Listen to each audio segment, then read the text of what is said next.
And now, from beyond our dimension, this is the JeffMara podcast. Here's Jeff. My guest is Nicole Majik, near-death experiencer with a bachelor's degree in biology and chemistry and a master's in metaphysics. Nicole has appeared on various radio shows, local TV, and as a keynote speaker for international conferences. She has also appeared on the Travel Channel for Greatest Mysteries Smithsonian. Nicole, thank you for joining me today and welcome. Thank you for having me, Jeff. It's a great honor. Well, the pleasure is all mine. Mm-hmm. Nicole, let's start on the day that you had the NDE and go from there. Okay, let's get right on into it. It was March 3rd of 2006. And at the time, I was working as a chemist in Cambridge, Massachusetts. And I got out of work later than usual. And at the time that I got out, it was pretty much full rush hour traffic on the Massachusetts Turnpike. And all the little details, I can remember them like they were, if I think about it, it's like it's just happening again, right? And as I was driving, we weren't going more than maybe 30, 35 miles an hour because everything was so slow. And I just remembered it did kind of feel like there was something in the air. And up ahead, there was a couple of cars that were down in the ditch off to the right. One of the cars was smoking, so everybody was slowing down even further. And I remembered on the radio, so Tool, the band Tool, Stinkfist was on the radio. And so I just kind of turned it up because that was my favorite band at the time. And I was just like, all right, if I'm going to be here, I'm just going to be present and just go through this. And then all of a sudden, everything just seemed to slow down into this frame by frame. And it felt like somebody just took my head and turned it over to my left. And I saw a car on the other side of the Jersey barrier to me.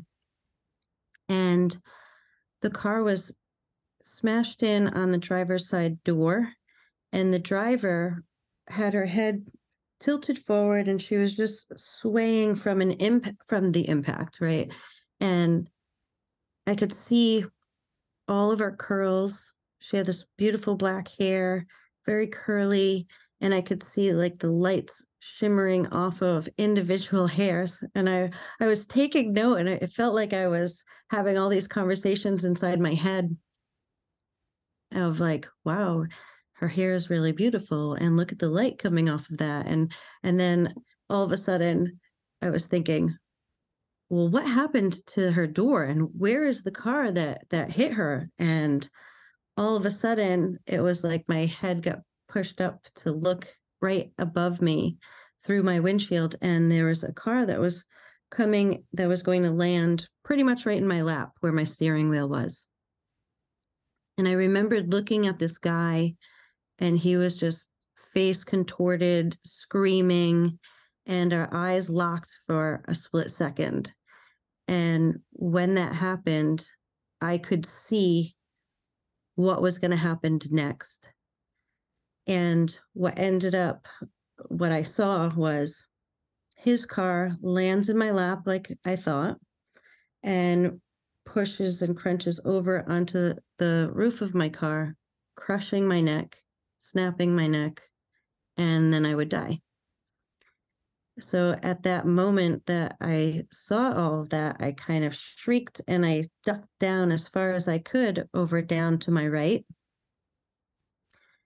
And in that moment, I saw all of my like close family, my kids. And it was like I sat down with each one individually and had a whole conversation with them and said goodbye to everybody. And when I was done with that, I said, okay, I'm ready. And then this massive piece, like a blanket, just came over me and everything went black. And in the moment everything went black, I went into this space and was shooting through. I think I pretty much called it a wormhole from that day. So I was shooting through this wormhole, and I felt like the pinball that gets shot in a pinball machine. It just seemed like that. And everything was just kind of rushing before me. And then I came to. And when I came to, I was holding on to my steering wheel. And it was like when you're held underwater for quite some time, and you come up and you and you just gasp for that air. I did that. And at the same time, everything was rushing into normal speed. And my brain was going a million miles an hour. And I was thinking, oh my God, I almost just died. Oh my God, I should have been dead. And I'm looking all over. I'm looking my rear view and all around me as I'm saying, oh my God, am I dead? Because there's no cars anywhere. There's no cars behind me. There's no cars in front of me. There's no cars on the other side of the highway during rush hour traffic that would normally take me at least an hour and a half to get home for something that would normally take 45 minutes. So I was looking around, and then all of a sudden this one lone car comes on the other side of the highway opposite me. And it might be like a cliche or funny phrase that came to my head, but I was like, oh my God, am I really dead? Because if so, which side of the highway am I on? Like the highway to hell or a highway to heaven? And instinctually, I guess, with this human experience, we just go into this place of, I have to call mom. So I called my mom. And when I called her, it kind of went a little something like this. She answered the phone. She went, oh my God, Nikki, I was just praying for you. Are you okay? Because usually I pray for you in the morning. And she's just rambling on all this stuff, or like talking so fast. And I was like, Mom, can you be quiet for a minute right now? Because I need to know, am I dead? And she's like, what? No, you're not dead. You're talking to me on the phone. This is ridiculous. No. And I was just like, I don't know what happened. And I explained to her what happened. And she said, oh my God, you just rode angel wings. I said, well, I rode something and it seemed like a wormhole or something to me. So I don't really know what's happening. But I'm going to back up a little bit here because there's something that's really important to note. Okay. First, I'll say I did check where I was. So I recognized where I was when I came to, and I did measure that on another day home from work. And it was 2.5 miles from where the incident happened. And now I'll just back up into the place of where I was before the NDE personally. And there was just a lot of stuff that was happening in my life. I had postpartum depression that just kept getting worse and worse and worse. And I was in this place where I was fantasizing about death every single moment of every single day. I thought to myself how I could leave this world in whatever creative ways that I could imagine at any given time during the day. So I'd play out this death and then go into a mantra that said, okay, well, just hold on just a little bit longer, because I had these little kids at home. And that's what got me through the day, was just hold on just a little bit longer, just a little bit longer. And that's how I lived my life.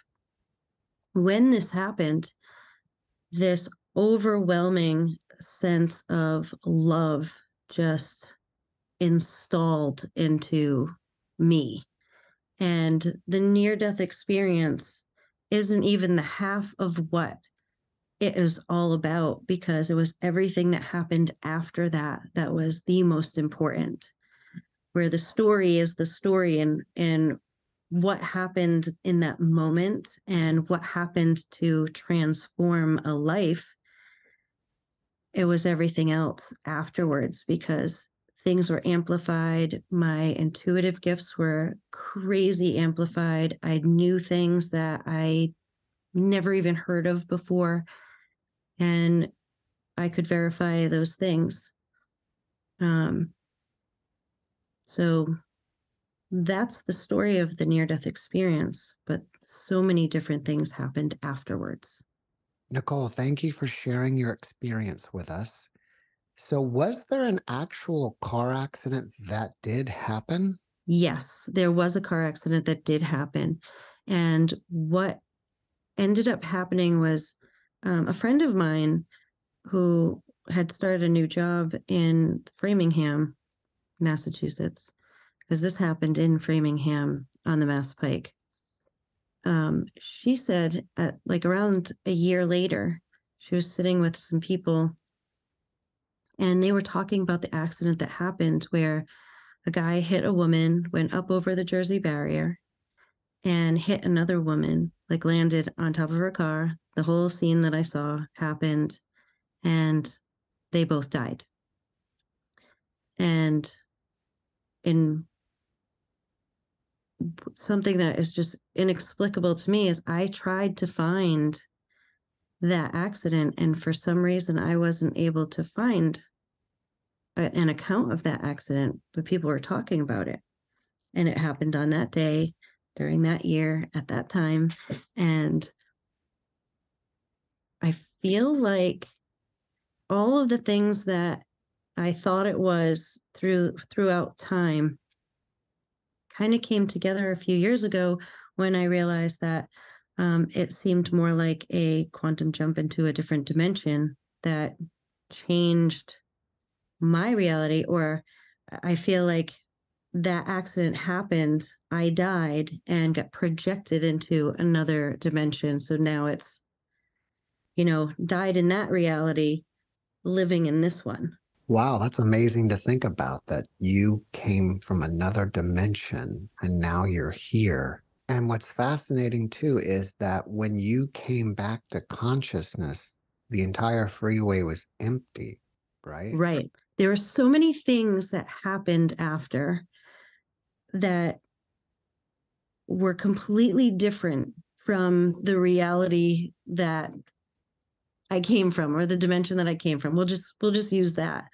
When I came back home, I just grabbed my kids and was like, oh my God, I love you so much. But there were things that happened afterwards. We would have these conversations and my kids would say, hey, Mom, do you remember when? And they'd recount this. And I would sit there saying, no, I don't remember that.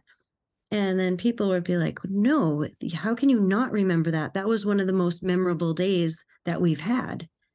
And I either didn't remember it or I'd be asked, do you remember this? And I did not remember it like they did. My memory of it was completely different.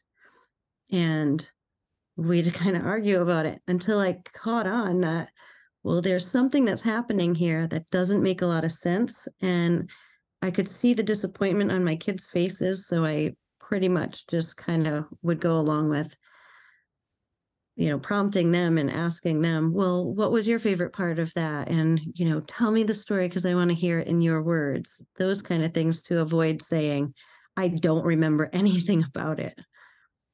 So I'd let them tell me the story and how they remember it. And I'd try to process it and think, what are the differences? There were things in my house that were different.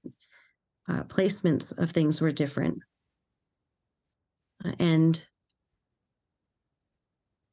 healing stuff that was coming and happening, and I could see in people, whether it was past life or the now, and really helping to correct through torsion field physics and quantum physics and following energy paths and things like that.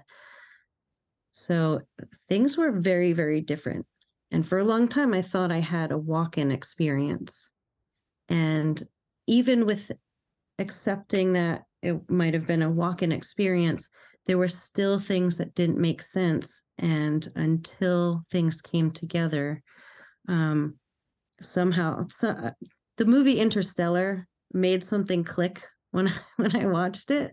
And it just seemed like, oh, yeah, everything just kind of put in its place, and I understood what it was. And to me, it was a jump in a dimension for sure. Now I understand why they had you on the Travel Channel for the greatest mysteries. That was a lot of fun for sure. I did get to be on there. They used the segment again for Beyond the Unknown. So that's actually one that is still playing, I think. Every time it plays, I usually get a whole bunch of texts or emails saying, I just saw you on the Travel Channel. So they talked to me about, aliens and crystal skulls and things like that. And that was a lot of fun. That's great. After this experience, did you have any new abilities or gifts that you didn't have prior? Yes. A lot of them were really amplified up because as a child, I could see energy, auras, and things like that, and, spirits. That stuff was massively amplified. I couldn't turn it off. And, until I acclimated some things.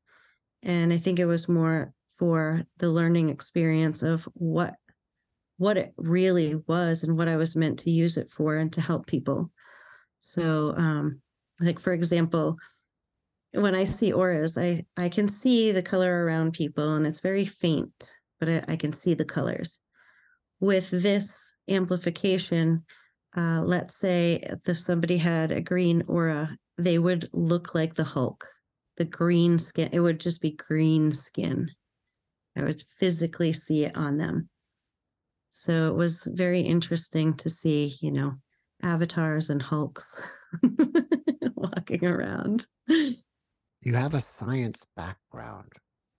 Did you have any other spiritual or paranormal beliefs before this? Yes, I'm going to say yes, because my reality as a kid was, I always knew that there was something out there.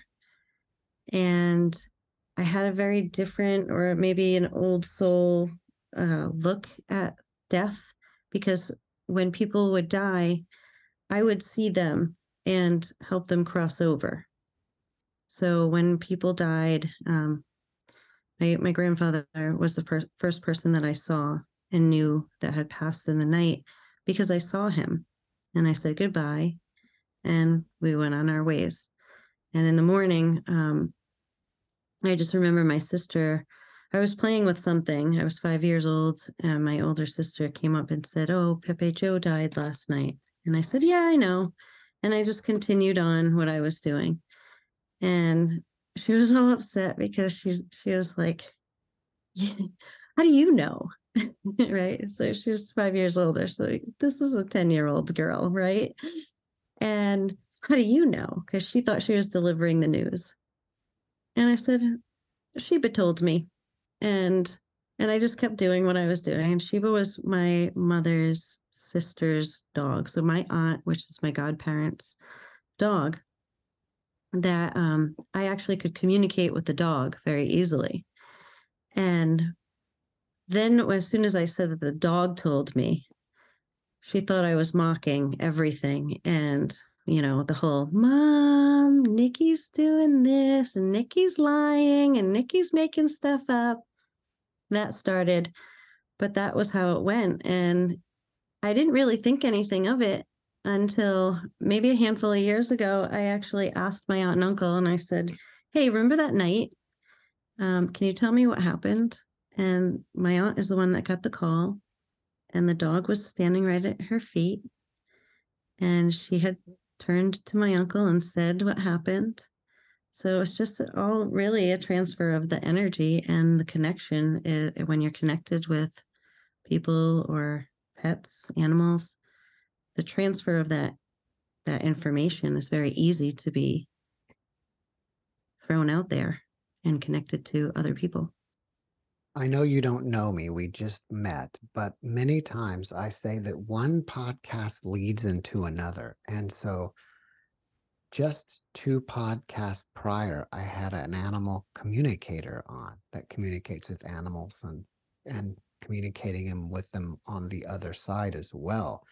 So it's so great that you are bringing us a validation of her podcast 2 nights ago. Absolutely. So everybody that's listening to this right now should go over there and listen to that too, because, putting all these little pieces together, sometimes it's not just the one thing, it's putting several pieces together and then panning back out into the big picture is what connects something for you and gives you that download.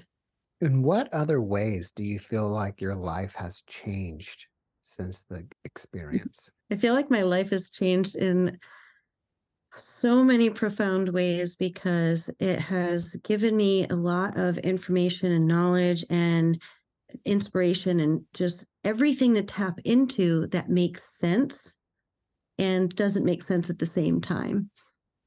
Because there's so much out there that we don't understand. And when you're in that space, your mind expands to understand things that are in other dimensions. And then when we try to think about them back here, they don't make sense again. But the information is still within your energetic system. So there's this ability to tap into that intuitive side and just know and trust and be fearless and inspire others. Because when we see or feel that love vibration at that level, this massive healing takes place, and we can transfer that healing. And in so many ways, whether it's a physical, mental, emotional, or spiritual type of healing to other people. And sometimes it's just a matter of a few words to someone that can mean everything in a moment. Has the memory of this experience faded over time? No, not at all.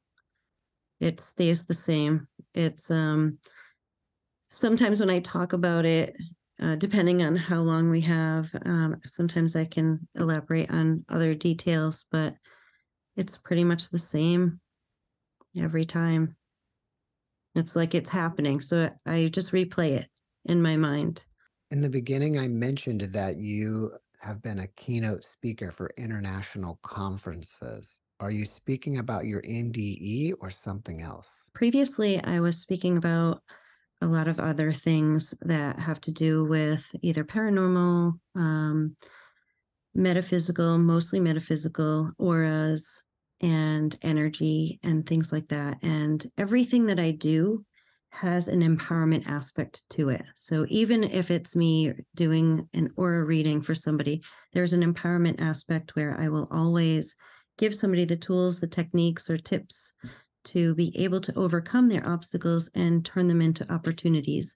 So there's that element where whether it's a speaking engagement or a professional development day for a company or teachers or things like that, I'm there to help people really hone in on what might be holding them back, what might be giving them negative limiting beliefs that can be debilitating for their success.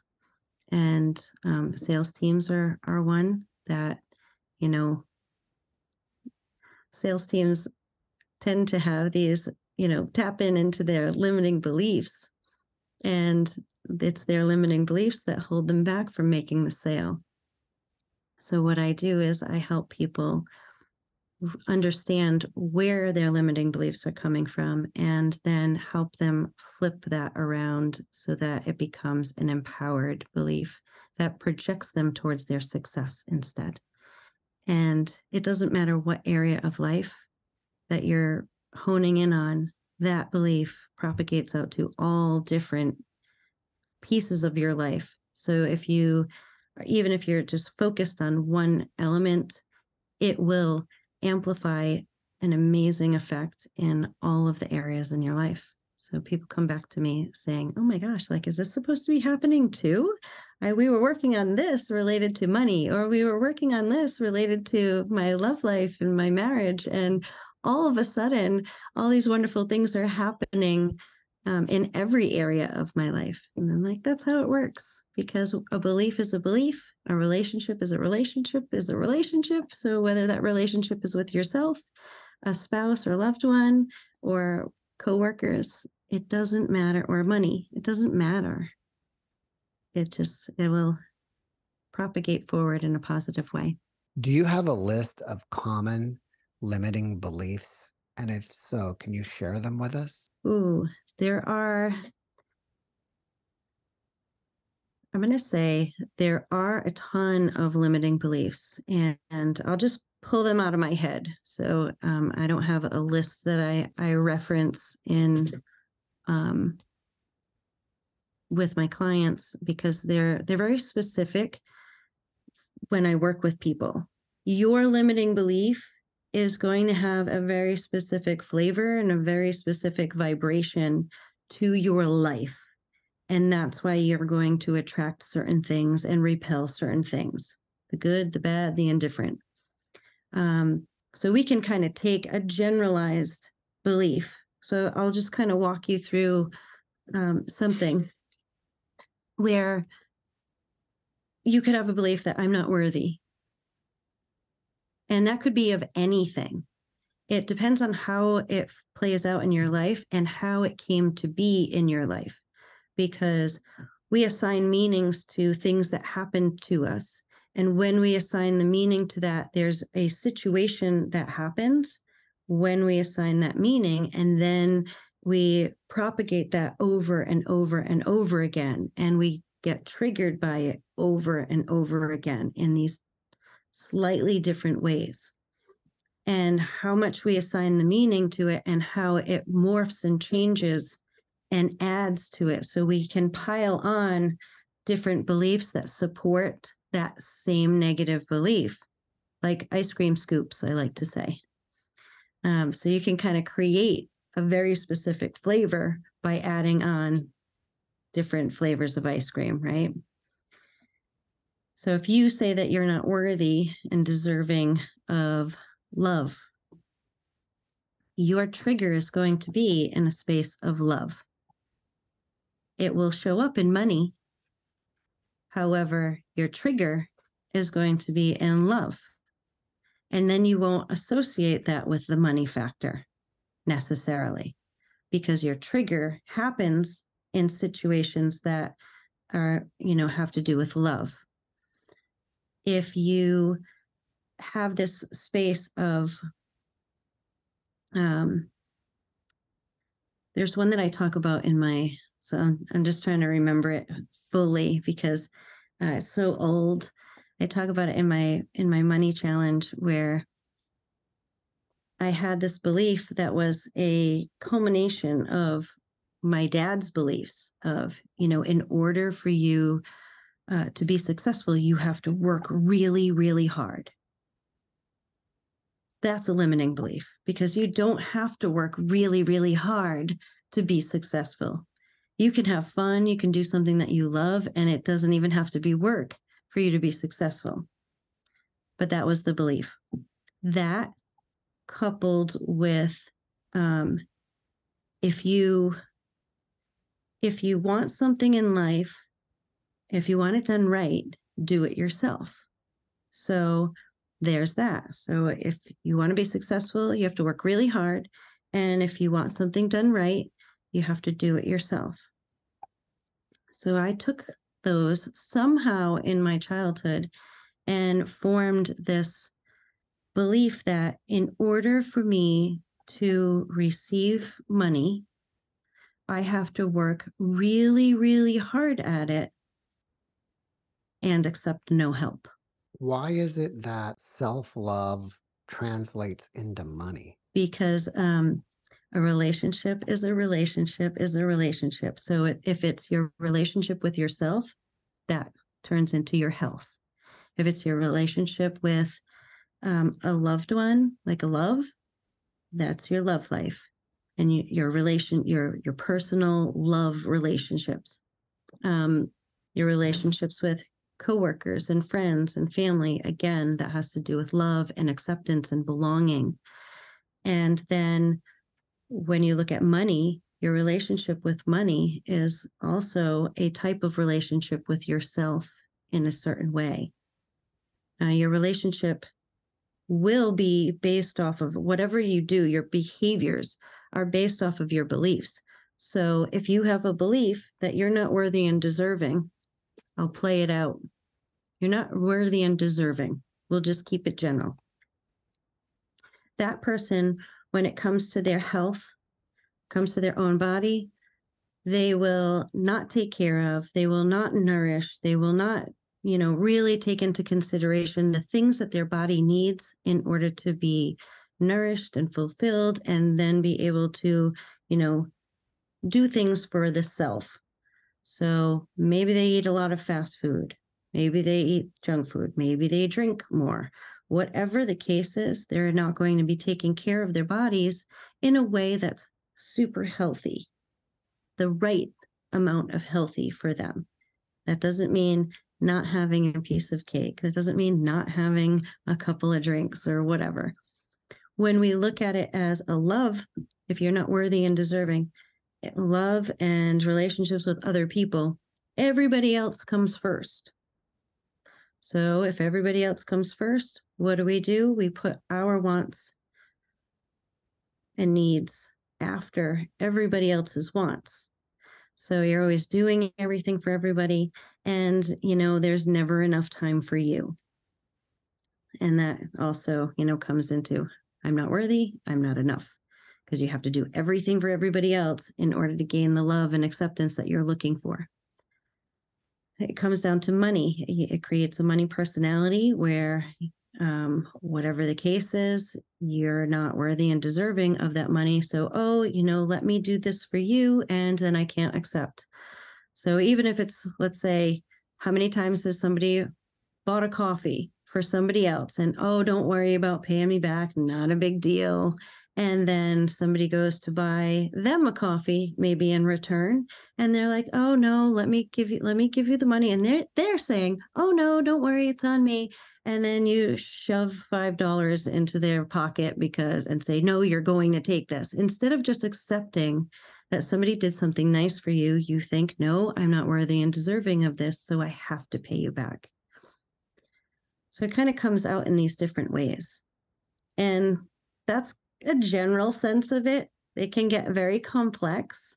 And when I work with a client, it's a lot about honing in on a very specific vibration, because when I lock in on the actual belief, it vibrates through your entire body in one way when we find out the limiting belief. And then when we create the new belief that will take its place, it vibrates through your body on this amplified, supercharging level that is like, oh my gosh. And a lot of times too, I will work with somebody and they'll say, "Yeah, I think that's it." And I'm like, "We're almost there, and that's not quite it. So let's just dig around. I'll ask you a few more questions and tweak a few things." And then when they feel it, they're like, "Oh my God, now I know what you mean." So it's a lot of this is experiential, and I like to bring experiential things to the table, because until you feel something, you really don't know what that difference is. How do you help people unpack their lives and discover their limiting beliefs in the first place? I typically do an assessment that helps me get to the core beliefs that they have. So those are those generalized elements. And because really I'm looking at three main things that everyone needs to feel fulfilled. And I talk about, having this sense of belonging or acceptance, love. Everyone needs that. Everyone needs to feel empowered, and everyone needs to feel safe and secure. So a lot of the core beliefs that I hone in on have to do with those elements and a fractal that comes out of that. So when I look at the combination that people have, those combinations I've seen so many times, so I know what to ask to hone in on what their belief actually is. And once I figure out what the belief is, that's the biggest culprit, I go for that one first, because I want to show them how they can experience a massive transformation in a short period of time and feel how okay it is. And then also I give the tools to hone in on what things that they can do for themselves, because most of the time those big ones are big, huge subconscious beliefs. And then I show them how to consciously work on some of the things that they can take care of, that they don't need to go into their own subconscious realm. Everybody's fully conscious when I'm talking to them, but I ask questions that bring out the subconscious. I ask the questions that bring out the subconscious space. So when they answer, it's the subconscious that's really letting out the answers, which is really fun and enlightening. Will changing your beliefs make you more able to start manifesting things? Absolutely, because it's those limits that you put on yourself that don't allow you to tap into that experience. And manifesting is all about creating an experience. And in order to create that experience, you have to move into a space that you can feel certain things and allow and be present. The limiting beliefs limit us from being present through having us be worried and anxious about all kinds of things. They limit your ability to focus, because if you're worried about all kinds of things, you don't have the focus that you need. And just so many different pieces. Manifestation is an experiential work. And a lot of what is taught out there is, affirmations and this and that. And I'm not downing on affirmations, but the big thing about affirmations is that an affirmation is only going to support a belief that you have. So you don't change your beliefs through saying an affirmation. An affirmation amplifies a belief that you have. So in that regards, an affirmation is also going to amplify a limiting belief, because every time you say this affirmation, your mind is going into the space of, but that's not true for me. So you're amplifying the limits instead of doing something different. So are you using any techniques when you do this, like neuro-linguistic programming? Yes, I do. I bring together a whole bunch of techniques, whether it's NLP. So I do use a lot of NLP and some CBT, which is cognitive behavioral therapy. I use a lot of things that I have experienced in my life and how I brought myself out of. So again, there's that experiential factor and honing in on the little nuances when you experience something and what you go through, not just in your mind or in your emotions, but that the physical sensations that you have throughout your body that cause a chain reaction because of the things that you think. So I'm very keen on those things and helping people to guide them in a space after a session of, these are the things that can happen next. So pay attention to that. And I always make myself available, because it's not like you have a session and then we go away and we don't talk again. There's a certain element of, when things come up, you sometimes need somebody to bounce something off of, because I can then ask the questions and prompt you to discover that next layer of things that's exposing itself, because that is the work. You pull something out and then you start seeing the little things that start moving. And those are the things that give you that conscious level of control or empowerment that you're looking for. Because take away a subconscious piece, and then all of a sudden you're noticing, well, this is different and that is different. And, oh, I don't really like this. You might act a different way and not really like it because it's not exactly how you want to show up. All that does is indicate there's another belief there.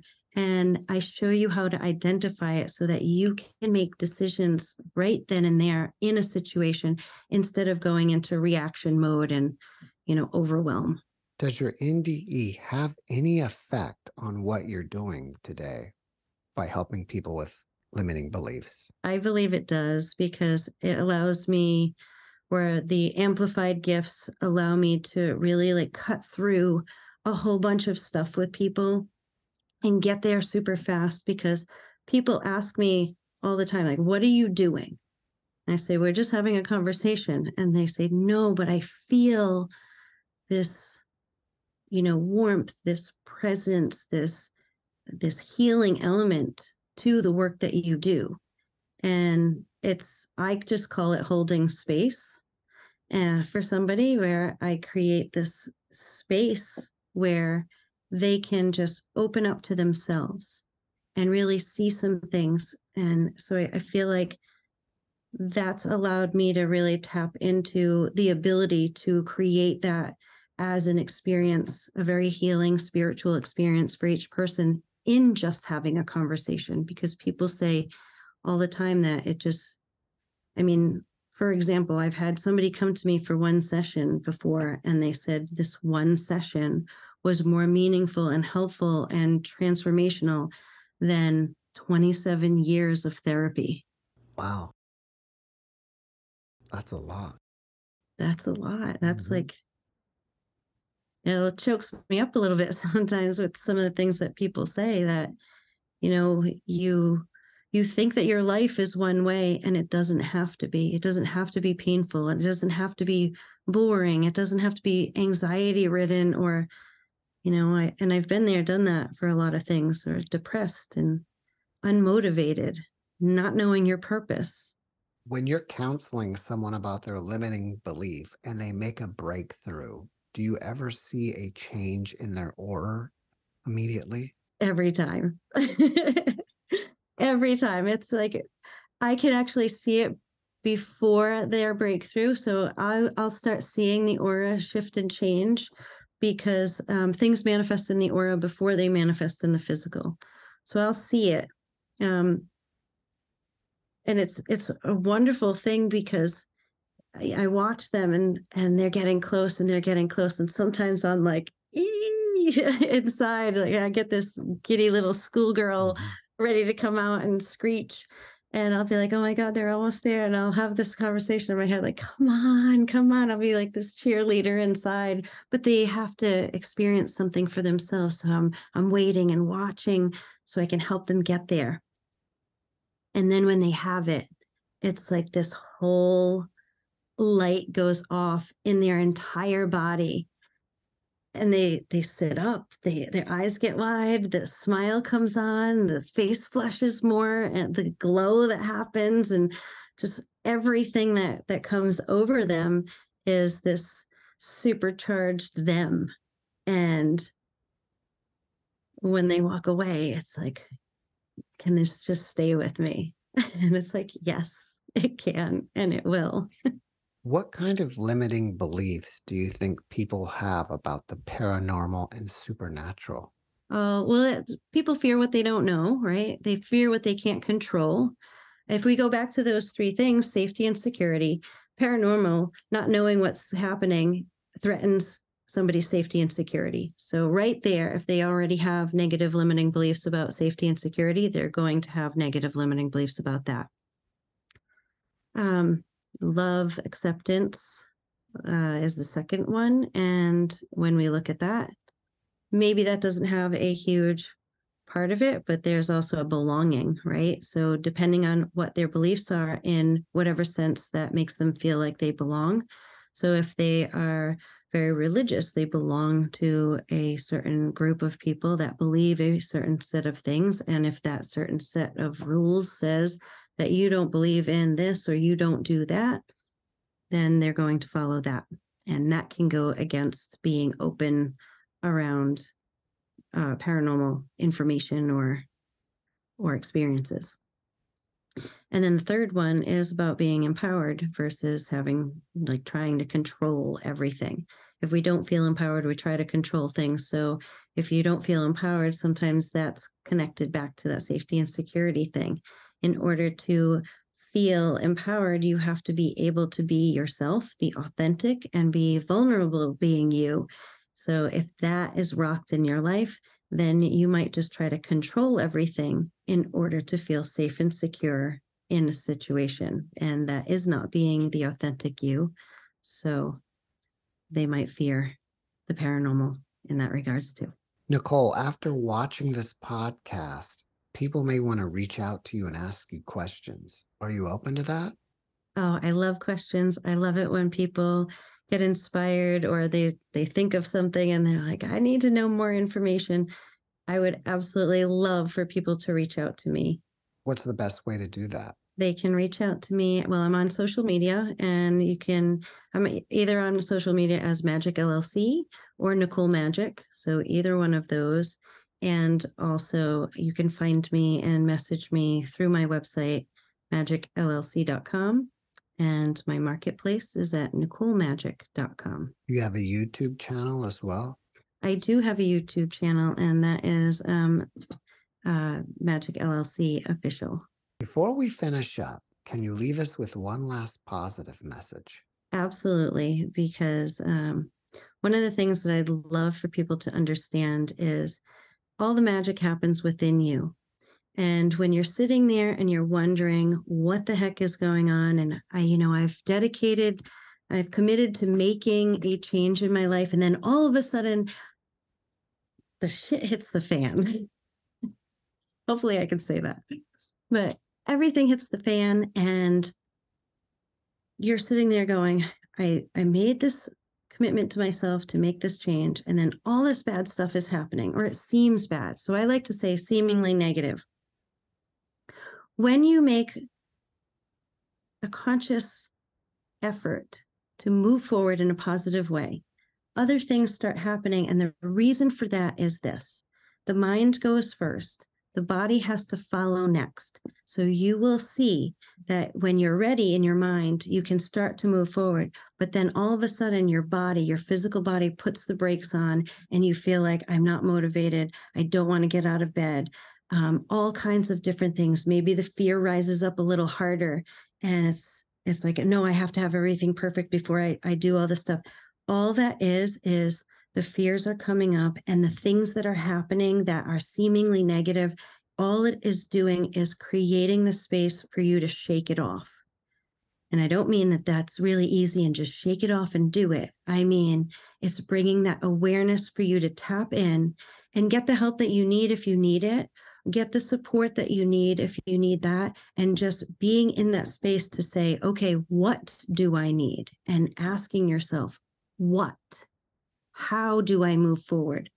And what is the best way to do that? And you need to figure that out for yourself. Having the help through subconscious things is definitely a necessary thing, because a lot of the people that come to me, they've already done the conscious work. So they've gotten to a certain point where they could do it consciously and they've moved forward to a certain point. It's the subconscious things that are holding them back, because we don't even realize the things that we're doing that sabotage us. So hold on and be steadfast and get the help that you need, whatever way possible, whether it's support of a family, friend, or professional help. Nicole, thank you for that message, and thank you for being my guest. Thank you so much for having me. I appreciate it so much, Jeff.